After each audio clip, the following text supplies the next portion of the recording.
Yet the chief butler did not remember Joseph, but forgot him.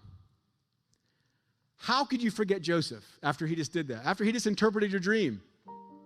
How could he literally, the person who gave you the word, gave you the dream, it came to pass just like he said it would.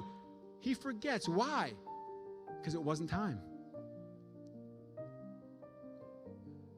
It wasn't time. Look at the next verse, chapter 41, verse 1. Then it came to pass at the end of 2 full years, 2 more years go by.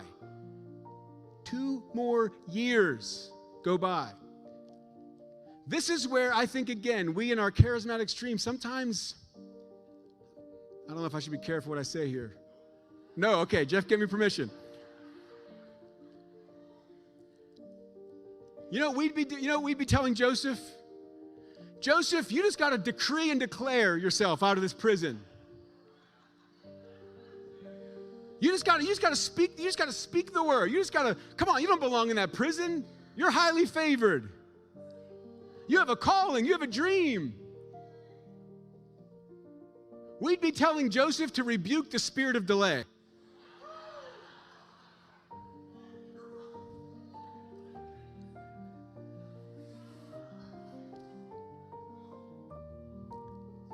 But here's the truth.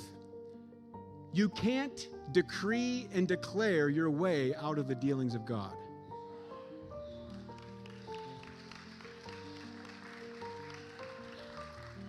And you cannot decree and declare your way into God's timing. There is a place for declaring God's word. I believe in it. Maybe declaring God's word will strengthen Joseph in the midst of it.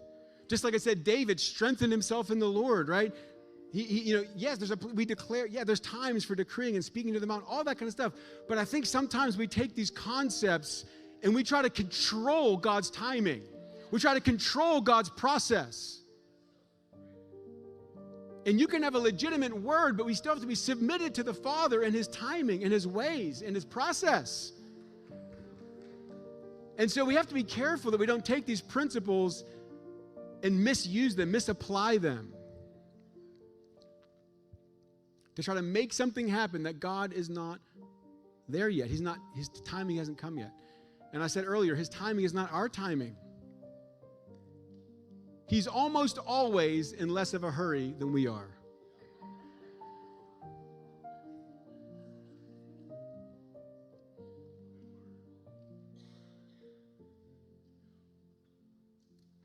When we think we're ready, God's just getting started on this dying process, where we have to begin to die to ourselves.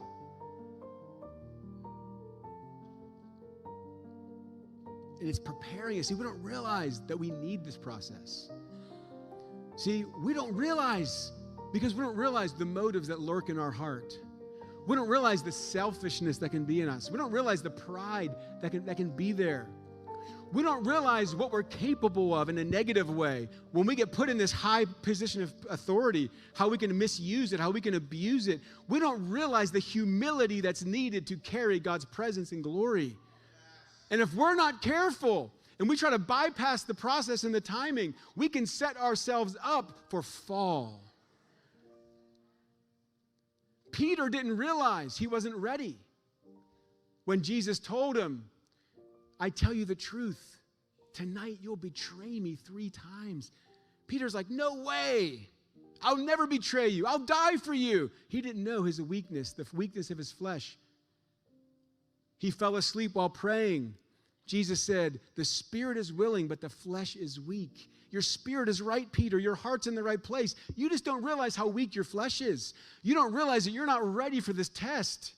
And so he had to go through this period of brokenness, living with the reality that he denied his Lord 3 times. And Jesus looked him in that moment. In that moment, he locks eyes with Peter, and Peter breaks. This is the man who, months later, his shadow would be healing people. But Peter was a broken man, and so he could carry that type of power and glory in his life without letting it get to his ego. He knew his own weakness. And so we don't realize that God's doing something in us. We want God to do something through us. And he will. But first, he wants to do something in us. He wants to establish his character in us. He wants to establish his heart in us. He wants to establish his nature in us. He wants us to actually look like Jesus. Not just by doing signs and wonders, but in our character, in our humility, in our love, in our brokenness. God is not just looking for gifted ministers. He's looking for broken vessels.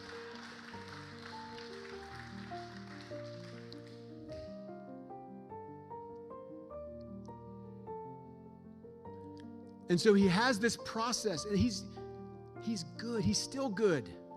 He was still good all along to Joseph. His goodness never changed. His nature never changed.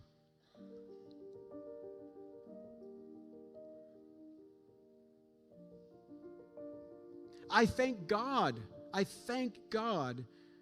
that the things I thought I was ready to step into 10 years ago, 11 years ago, 12, I thank God that he did not let me step into those.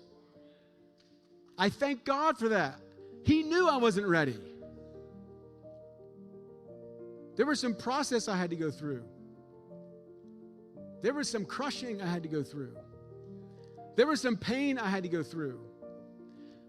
There was some pruning I had to go through. Do you know that pruning is not punishment? Pruning is proof that you're going to bear more fruit.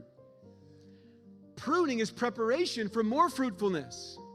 If we will we come to a fork in the road where our heart can either go towards bitterness or brokenness. We have to pass that test. If we don't pass that test, we will be in a cycle. We'll be in a cycle going around the same mountain again, the same test again and again and again. But if we yield our hearts, we can we can't speed God's timing up, but we can slow it down by our disobedience, by not being yielded to it.